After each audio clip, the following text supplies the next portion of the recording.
Hi, I'm Dr. Matt Sheehan, chiropractor at Medford Family Chiropractic Center in Medford, Oregon. And I'm here today with my friend Angie Orr, who is a licensed massage therapist here in the Valley.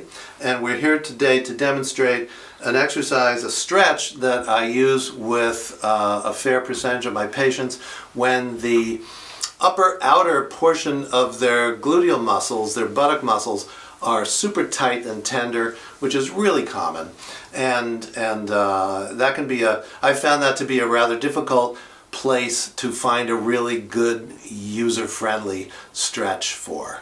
So I found one recently that seemed to work better than others, so I figured I'd throw it on a video.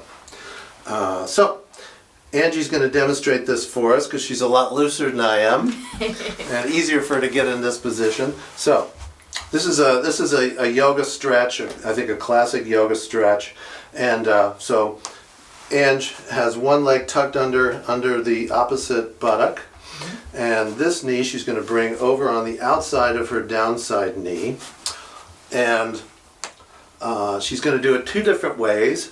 Going to stretch one way and then the other, and you can try both ways. Depending on how flexible you are, you may be able to only get into one of those positions or maybe both, and don't strain. You want to just, since most of the people doing these coming from my practice, if you're a patient of mine, you're probably dealing with some injured muscles, some tight, strained muscles, and you want to treat them with kid gloves. You're not dealing with quote unquote ideally healthy muscles yet. So just be very gentle with them. So go ahead, Ange, and she's using this knee as leverage with her elbow on the inside of it, using it to turn her torso, and what we're shooting for is this area right in through here, the upper outer glutes, to be feeling the stretch. So do you feel it that way more, Ange, or was it the other way that you were particularly feeling? Mine was this way. That way, yeah. So you can see the difference. So she's turning completely the opposite direction, and that's really helping to pull this knee over a little bit as the torso turns, getting a little more stretch on the upper outer part of the gluteal muscles there.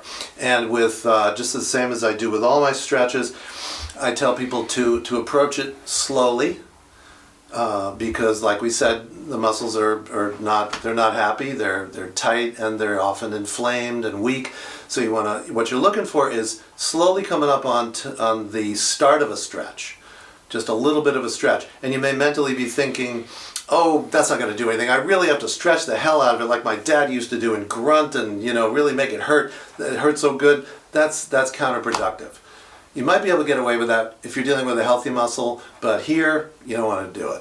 So the start of a stretch, no pain. If you do feel pain, back it off till the pain goes away and stay at that point. And you want to hold that stretch for a full minute, and you want to count slowly, like 1 1,000, 2 1,000, not quickly. And as you're holding that stretch, gradually you'll notice the sensation of a stretch starts to ease up. This is, these are my rules for stretching any muscle, at least an injured muscle. So as you feel the stretch starting to ease up, what you're going to do is you're just going to gradually increase the stretch till that stretch sensation returns. And again, hold it at that point until again it releases, and keep doing that. It releases, you stretch further, hold it, releases, stretch further for a full minute. Okay, and you can try both ways and see which direction tends to stretch better for your hips.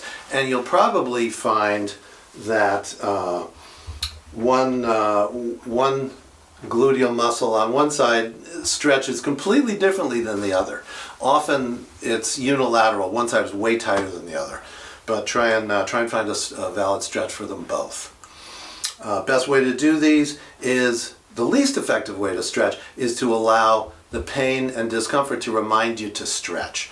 That's not effective at all. Best way to do it is to set it up like clockwork initially, if you have the luxury of time, twice a day.